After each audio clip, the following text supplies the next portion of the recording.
मतभेद असू शकतात, कारण माणसं वेगळी आहेत, विचार वेगळे असू शकतात, समज वेगळे असू शकते, पण मनभेद नसावा.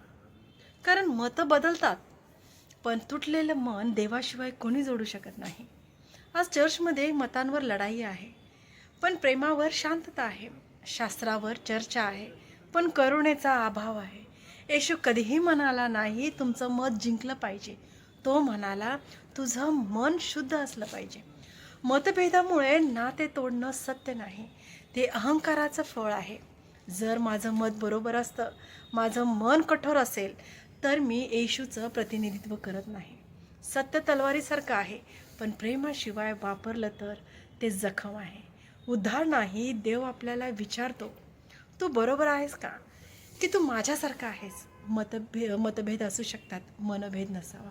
कारण येशूने आपलं मत नाही, आपलं जीवन बदललं आहे.